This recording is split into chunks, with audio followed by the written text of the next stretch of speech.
이제 저출생 정책이라고 하는 걸 뭐로 볼 거냐, 이것도 이제 시각이 더 여러 가지가 있겠습니다만 일부러 좀 좁히자면 출산과 양육의 부담을 줄여주는 국가적 어떤 행위, 이렇게 이제 얘기를 한다면 입법부의 관점에서 봤을 때 어떤 부분을 또 짚어주실 수 있을까요? 용혜 의원. 일단 저는 그러니까 대한민국이 지금까지 380조 원이나 썼는데 효과가 없었다라고 볼 것이냐, 근데 조금 다르게 볼 필요가 있지 않은가라는 생각을 합니다. 그러니까 저출생 문제라는 게 정말 대한민국의 사회 유지와 경제 유지 자체를 위협하고 있는 사회 위기라면 오히려 더 충분히 예산을 집행하고 과감한 지원 대책들을 쓰는 것이 필요하지 않았나라는 점을 좀 돌아봐야 할 것 같아요. 아까 우리 영상에서 나왔던 것처럼 이 380조에는 임신과 출산과 육아를 직접 지원하는 거 말고도, 그러니까 큰 틀에서 뭐 좋은 사회가 되면 아이를 더 낳을 테니까 그런 측면에서의 저출생 예산이라고 하는 간접적인 비용들이 많이 들어가 있는데, 실제로 이 저출산 예산이라고 하는 거에는 이제 고령사회 예산이랑 경제성장 예산들이 같이 포함되어 있거든요.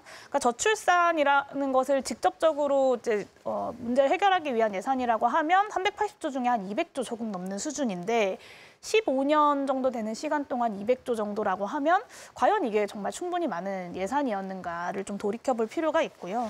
그리고 이제 가족 지원 예산에 대한 이야기도 아까 VCR에서 나왔는데, 국제 기준에 따르면 이 가족 지원 예산이라고 하는 게 실제 저출생 예산이라고 할 수 있을 텐데, 한국은 OECD 평균보다도 훨씬 못 미치고 실제로 저출생 문제를 극복했다라고 할 수 있는 뭐 스웨덴이나 프랑스 같은 나라들에 비해서도 훨씬 낮은 수준이거든요. 그리고 이 저출산 예산의 좀 효율성 측면에서 보면 가족 지원 예산 중에 현금 지원 비중이 유난히 좀 낮습니다. 그러니까 국제적으로 좀 비교를 해봐도 그런데요. 뭐 OECD 평균이 GDP 대비 한 1.1%를 현금 지원으로 쓰고 있다면 한국은 0.3%에 불과합니다. 그리고 심지어 이 낮은 현금 지원 그 비중마저도 0세에서 6세까지의 영유아기에만 집중되어 있다는 것이죠. 그래서 한국의 정책, 저출생 대책이 이 출산이라는 것에만 좀 많이 집중되어 있는 측면이 있고, 여기에 조금 더 넓힌다고 하더라도 0세에서 6세까지의 영유아기까지만 이제 지원을 하고 있다는 점이 하나가 좀 문제라고 보고요.